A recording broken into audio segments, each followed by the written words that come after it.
오늘의 말씀은 출애굽기서 3장 13절에서 22절까지의 말씀 다 함께 합독하십니다. 모세가 하나님께 아뢰되 내가 이스라엘 자손에게 가서 이르기를 너희의 조상의 하나님이 나를 너희에게 보내셨다 하면 그들이 내게 묻기를 그의 이름이 무엇이냐 하리니 내가 무엇이라고 그들에게 말하리이까. 하나님이 모세에게 이르시되 나는 스스로 있는 자이니라. 또 이르시되 너는 이스라엘 자손에게 이같이 이르기를 스스로 있는 자가 나를 너희에게 보내셨다 하라.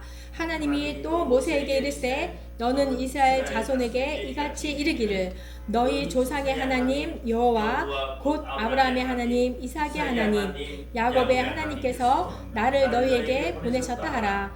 이는 나의 영원한 이름이요 대대로 기억할 나의 칭호니라. 너는 가서 이스라엘의 장로들을 모으고 그들에게 이르기를 여호와 너희의 조상 하나님 곧 아브라함과 이삭과 야곱의 하나님이 내게 나타나 이르시되 내가 너희를 돌보아 너희가 애굽에서 당한 일을 확실히 보았노라. 내가 너희를 애굽의 고난 중에서 인도하여 내어 젖과 꿀이 흐르는 땅 곧 가나안 족속과 헷 족속, 아모리 족속, 브리스 족속, 히위 족속, 여부스 족속의 땅으로 올라가게 하리라 하셨다 하며 그들이 내 말을 들으리니 너는 그들의 장로들과 함께 애굽 왕에게 이르기를 히브리 사람의 하나님 여호와께서 우리에게 임하셨은즉 우리가 우리 하나님 여호와께 제사를 드리려 하오니 사흘길쯤 광야로 가도록 허락하소서 하라. 내가 아노니 강한 손으로 치기 전에는 애굽 왕이 너희가 가도록 허락하지 아니하다가 내가 내 손을 들어 애굽 중에 여러 가지 이적으로 그 나라를 친 후에야 그가 너희를 보내리라. 내가 애굽 사람으로 이 백성에게 은혜를 입히게 할지라. 너희가 나갈 때에 빈손으로 가지 아니하리니 여인들은 모두 그 이웃 사람과 및 자기 집에 거류하는 여인에게 은폐물과 금폐물과 의복을 구하여 너희의 자녀를 꾸미라. 너희는 애굽 사람들의 물품을 취하리라. 네, 모세를 이스라엘 그 백성들을 출애굽의 지도자로서 세우신 하나님께서는요, 이제 그 계획을 반드시 이루겠다라는 그런 영원한 자존자로서 이 계시를 하고 계십니다. 네, 모세를 부르신 목적이 무엇인지 또 출애굽하기 전에 어떠한 사건들이 일어날 것인지를 이렇게 말씀을 하고 계십니다. 모세는 그러죠. 하나님, 제가 누구에게 왕에게 갈 수 있으며 이스라엘 자손들을 애굽에서 제가 어떻게 인도하게 되겠습니까? 라고 이렇게 할 때 하나님이 말씀하시는 거예요. 내가 너와 함께 할 것이다. 그리고 너희들이 출애굽한 후에 이 산에서 백성들과 나를 섬기게 될 것이다 라고 이렇게 말씀을 하시면서 13절 이후의 말씀부터 이렇게 모세에게 그런 말씀을 하는 거예요. 너희의 조상의 하나님이 나를 이곳에 보내었다 라고 이렇게 할 때에 당신을 보낸 그분의 이름이 무엇이냐라고 물으면 그때는 제가 뭐라고 합니까? 이렇게 이제 또 하나님께 모세가 말을 하는 거죠. 네, 모세가 살던 시기에는 종교가 사람들의 그 의식을 지배하던 시기였기 때문에요. 그 당시 사람들이 어떤 신을 섬기느냐에 따라서 그 사람의 평가를 하고 그 사람의 권위가 올라가고 내려가고 그런 인정했던 그런 때였습니다. 그래서 이제 왕이 사신을 파견할 때 왕의 그런 패나 자신의 이름이 적힌 그런 도장이 찍힌 도장으로 임무를 위임하고 완수하는 것처럼 이 모세가요 하나님의 이름을 묻잖아요. 하나님의 이름을 묻는 모세의 질문에는 이 사람들처럼 자신이 장차 감당해야 할 그 사명의 근거로 물었던 것이고 또 하나님이 주신 사명을 내가 완전히 완수하기 위해서 하나님의 이름을 물었다고 볼 수가 있습니다.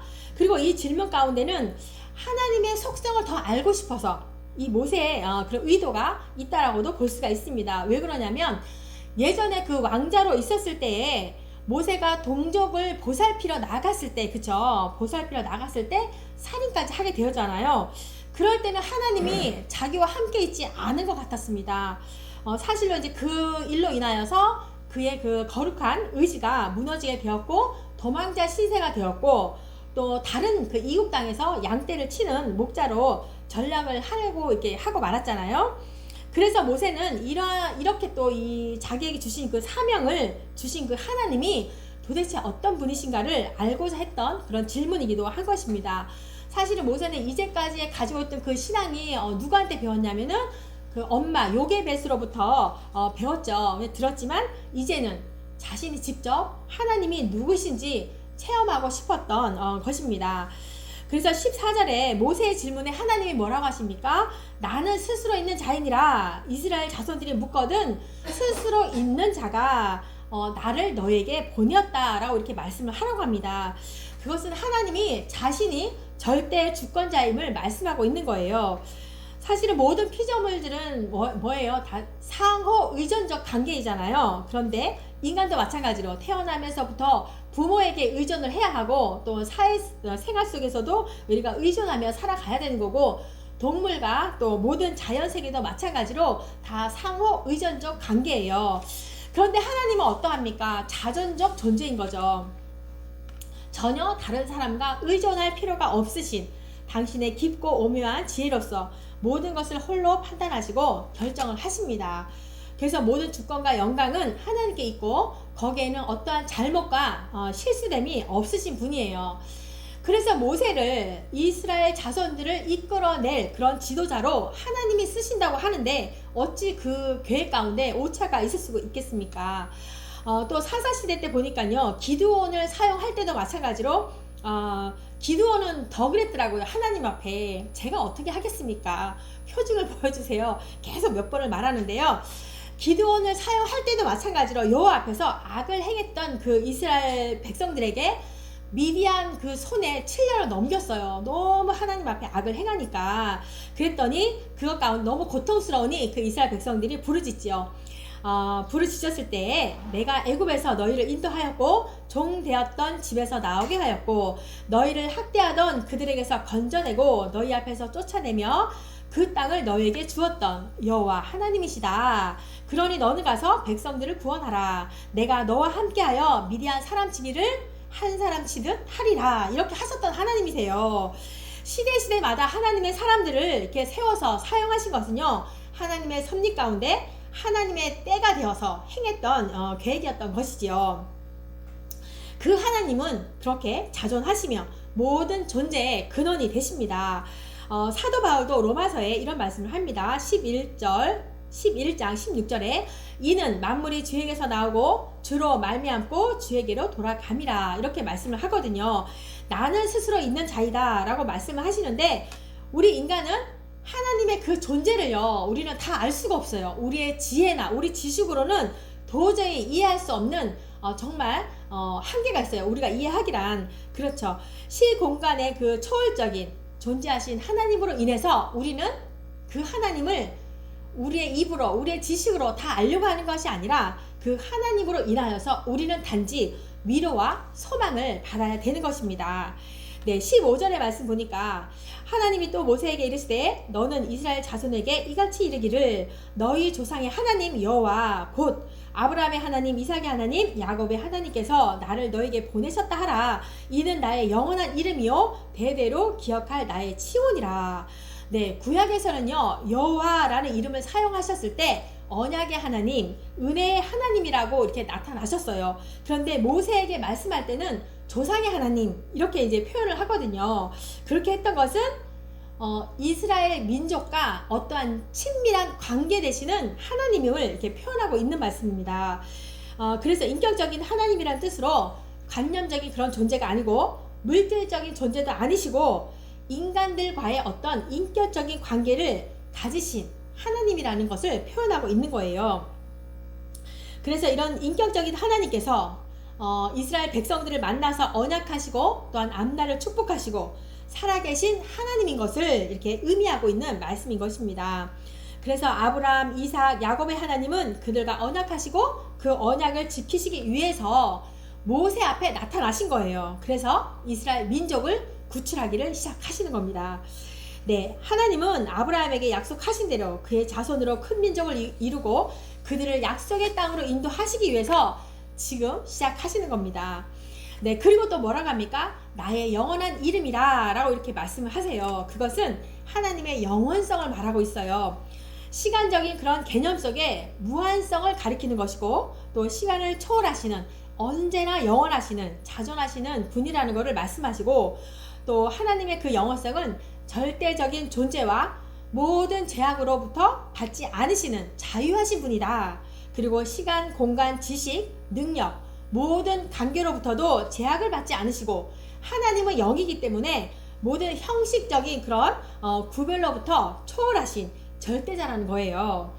그리고 그 하나님은 완전하십니다. 성품과 본질, 거룩함, 선하심, 진실하심, 의로우심 모든 것이 완전하여서 그죠? 창조와 섭리도 완전하시고 구원과 심판의 계획도 완전하신 그런 영원한 분이라는 거예요. 그러면서 당신의 이름이 대대로 기억할 칭호라고 말씀을 하십니다. 창세기 17장 7절 말씀, 내가 내 언약을 너와 너 및 내 대대 후손 사이에 세워서 영원한 언약을 삼고 너와 내 후손의 하나님이 되리라. 네, 하나님께서 모든 인류 가운데 아브라함을 선택하시고 그의 자손들을 당신의 백성으로 예정하시고 또한 할례를 행하시고 그들에게 비전을 주어서 양육을 하십니다.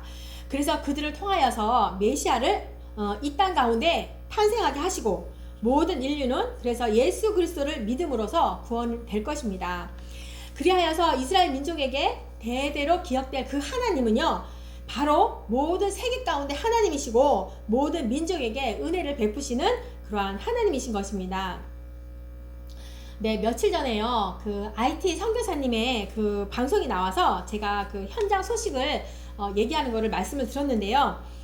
그가 사실은 이제 사업가인데요. 예전엔 사업가였는데 그가 뭐 연약해서 할 일이 없어서 그것에 선교사라 가신 것이 아니고 하나님의 그 특별한 선택하심에 그 부르심이 있었기 때문에 그곳에 가셨는데 많은 사람들이 그렇게 말을 한대요. 그곳에는 이제 IT 지역에는 그곳에는 이제 도저히 희망이 없다. 포기하는 말들이 이렇게 들려올 때 이 선교사님이 이렇게 말을 한대요. 아직도 이곳에는 교회가 있고 예배하는 영혼들이 있고 복음을 들어야 할 영혼들이 있습니다. 포기하지 말아주세요. 함께 기도해 주세요. 이렇게 말씀을 하십니다. 사실 우리는 그곳의 사역이 물론 우리가 다 이해할 수는 없을 거예요. 그렇죠? 많이 힘들겠죠. 그런데 우리가 구원받은 사명이 무엇입니까? 모세처럼 기드온처럼 하나님이 우리와 함께 하심을 믿고 모든 만민에게 우리는 복음을 전하는 것입니다. 그것이 바로 하나님 사랑이고 이웃 사랑인 것입니다. 또 보니까 길리기아 그 지역에 바울의 기념교회가 있더라고요. 말 그대로 거기는요, 예배하는 곳이 아니라 기념교회로 남아있어요. 그 앞에는 그 경찰들이 이렇게 지키고 있으면서 네, 속히 그곳에서 또 예배할 수 있도록 해달라고 기도하는 선교사님들이 있었습니다. 네, 다시 모든 교회가 이렇게 예배가 회복되도록 기도해야 하고요. 아직 남아있는 영혼들을 위해서 우리는 함께 기도를 해야 하는 것입니다. 네, 차별금지법으로 인해서 10월 27일 날 강화문에서 연합 예배가 있습니다. 한국 교회와 다음 세대를 지킬 수 있는 기회라고 생각합니다. 같이 가지는 못하여도 각자 있는 곳에서 함께 하나님께 부르짖어야 할 것 같습니다. 애굽에서 고통당하는 이스라엘 백성들의 그 부르짖음에 하나님의 때가 되어서 일하셨고 또한 미디안에게 고통당하는 이스라엘 자손들의 그런 부르짖음에 하나님의 때에서 일하신 것처럼 우리도 바로 이때에 눈물로 하나님께 부르짖어야 할 것입니다. 네. 예레미야서 33장 2절과 3절 말씀, 이를 행하시는 여호와 그것을 만들며 성취하시는 여호와 그의 이름을 여호와라 하느니가 이와 같이 이르시도다. 너는 내게 부르짖으라. 내가 내게 응답하겠고 내가 알지 못하는 크고 은밀한 일을 내가 내게 보이리라. 네, 하나님께서는요, 당신의 백성들이 자꾸 그 악을 행하니까 적들의 손에 넘겼다라고 합니다. 너희가 내 목소리를 듣지 아니하여서 내가 적들의 손에 너희를 넘겼다, 이렇게 말씀을 하십니다. 네, 하나님의 나라가 그죠? 당신의 백성들이 적들의 손에 넘어가지 않도록 우리는 부르짖어야 하고 하나님의 말씀으로 더 바로 세워가시는 우리 다음 세대를 위해서 크고 은밀한 일을 역사하시도록 기도해야 할 것입니다. 그래서 하나님의 이름이 대대로 기억되게 하여서 표징으로 삼고 조상의 하나님이시고 언약의 하나님이시고 또한 우리를 구원하시는 하나님이라는 것을 무엇보다도 창조의 하나님이심을 대대로 기억되게 믿음의 유산을 물려줘야 할 것입니다. 네, 16절과 17절 말씀을 보면은 하나님께서 이제 모세더러 장로들에게 가서 이렇게 전해라 라고 메시지를 말씀을 하십니다. 첫 번째가 보니까 너희 조상의 하나님, 아브라함의 하나님, 이삭의 하나님, 야곱의 하나님이 나타나셨다라고 말씀해라. 네, 이렇게 하는 거예요. 그것은 너희의 조상에게 언약하신 하나님이 결코 너희를 잊지 않았다. 그것과 그들의 하나님만이 참 하나님이심을 알리기 위함이었어요. 왜냐하면 이스라엘 백성들은요, 애굽 땅에서 그 오랫동안 살면서 그 애굽의 그 우상들을 같이 섬겼거든요.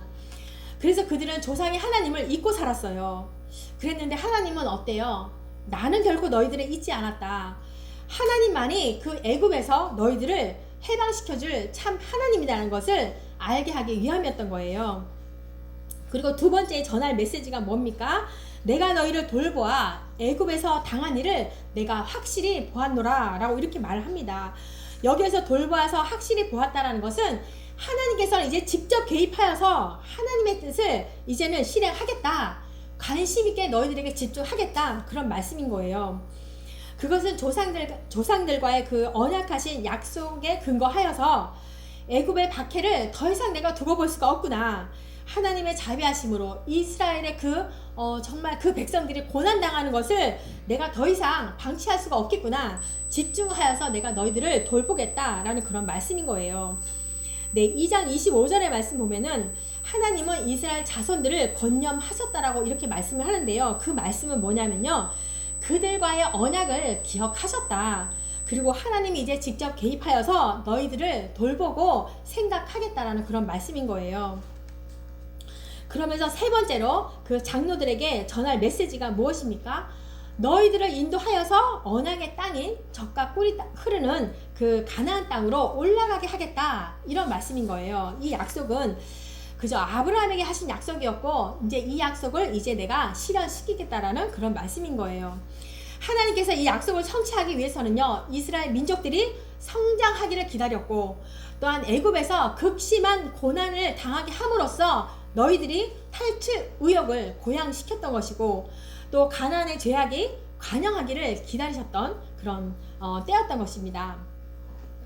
18절 말씀에는 모세가 이제는 애굽의 왕에게 가서 전할 메시지를 말하고 있어요. 이렇게 참 하나님은 명확하게 정확하게, 그죠? 어디 가서 이런 말을 전해라 라고 확실하게 말씀해 주시는 것 같아요.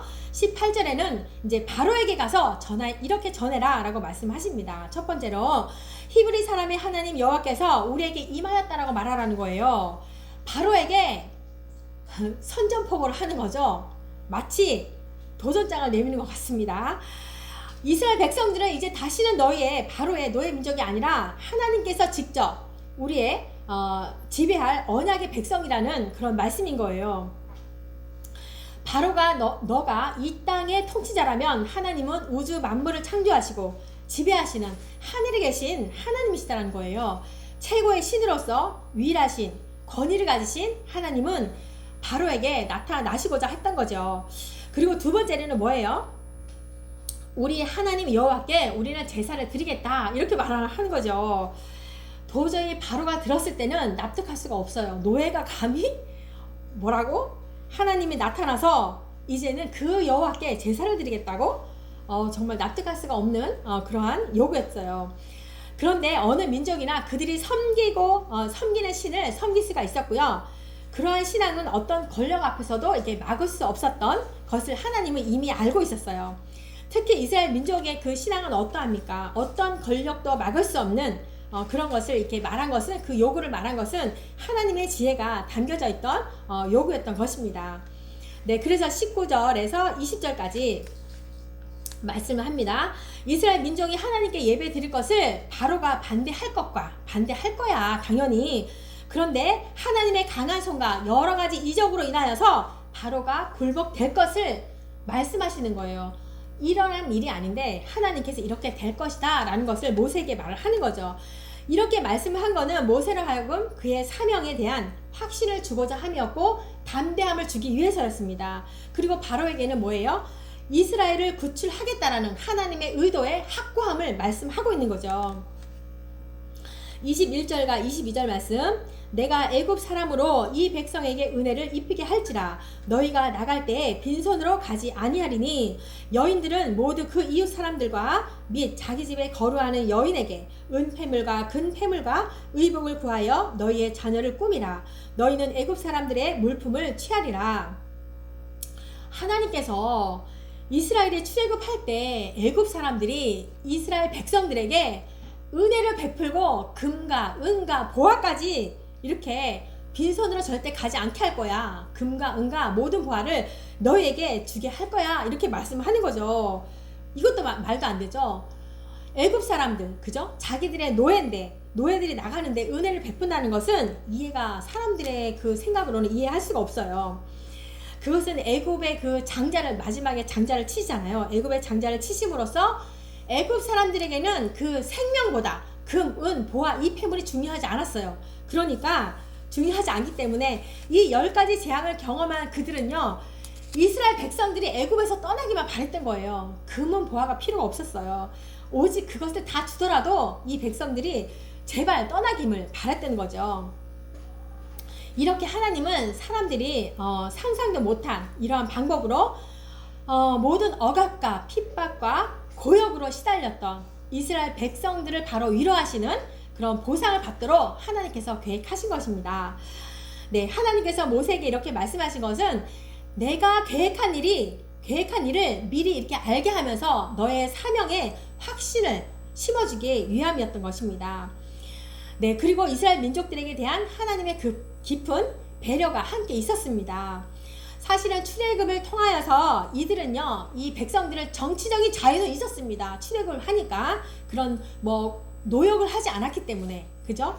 정치적인 자유를 얻겠지만 한 약 200만 명의 그 대민족을 이끌고 전혀 물질이 없이 광야를 간다는 것은 있을 수가 없어요. 거기서 굶어 죽어야 되고 그 태양볕에 어떡할 거예요. 추울 땐 또 어떡할 것이고, 정말 그들이 그렇게 나갈 때는 불안하고 위험한 일이었을 거예요. 그런데 애굽 사람들로 하여금 하나님께서 그저 금은 보화로 은혜를 베풀어서 그때 당시에 정말 이 백성들은 믿음이 없었거든요. 믿음이 없었던 이 백성들에게 금은 보화로 너희들에게 은혜를 베풀어서 그런 마음을 주신 것은 바로 그 백성들에게 위로와 그런 마음을 든든하게 하신 하나님의 정말 깊은 배려가 아닐 수가 없습니다. 이렇게 하나님은요, 우리를 어디로 가라 할 때는요, 이렇게 충만하게 채워주시고 보내실 것 같습니다. 네, 하나님의 출애굽 계획을 보면서 한 사람을 선택하여서 지도자로 훈련시키시고 당신의 백성을 구원하시고 그 믿음에 가는 길에도 모든 것을 채워주시는 하나님의 사랑하심을 우리는 보게 됩니다. 이 시대에도 분명히 하나님의 그 한 사람을 지도자로 세우시고 분명히 당신의 백성들을 구원할 계획으로 지금도 역사하시고 계십니다. 우리에게 성경이라는 이 하나님의 말씀을 우리에게 남긴 것이 무엇입니까? 이 모든 분명한 계획을 보고 당신의 나라를 위해서 일하심을 보면서 우리와 함께 하시니 우리는 전혀 두려워할 것이 없습니다. 성경을 통하여서 우리가 많은 역사를 보게 되고 그러면서 오늘 말씀도 마찬가지로 우리는 이미 결과를 알고 있어요. 하나님이 이렇게 하신다라는 그 결과를 알고 있거든요. 하나님의 방법으로 승리하신다는 것을. 그 사실을 아는 우리는요, 오직 한 가지, 하나님만을 의존하시며 그분이 이끄시는 대로 우리는 순종하며 나가면 될 것 같습니다. 아멘. 21절의 말씀, 이 백성에게 은혜를 입히게 할지라 너희가 나갈 때는 빈손으로 가지 않겠다.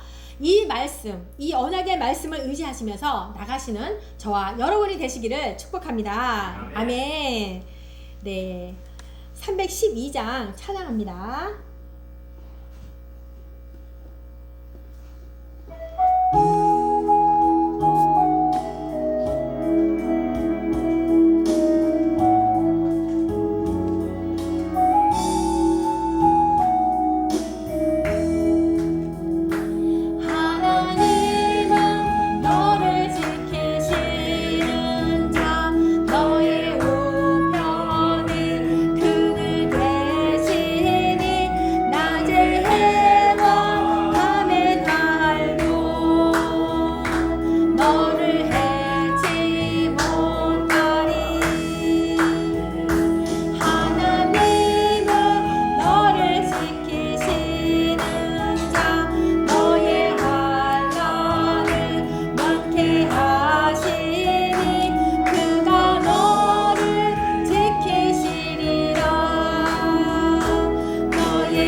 아버지 감사합니다.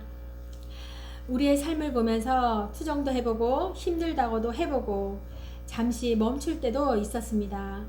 그러나 말씀을 통하여서 하나님의 백성들을 향한 하나님의 그 사랑하심과 열심을 보게 됩니다. 아버지, 모세를 사용하시고 기드온을 사용하시고 많은 하나님의 사람들을 사용하심을 보면서 하나님의 일하심을 온전히 믿고 의지하며 나아갑니다. 하나님 너무 감사합니다. 여호와의 이름이 대대로 기억되게 하시고 당신의 나라를 영원히 이루어 가옵소서. 감사를 드리며 예수님의 이름으로 기도합니다. 아멘.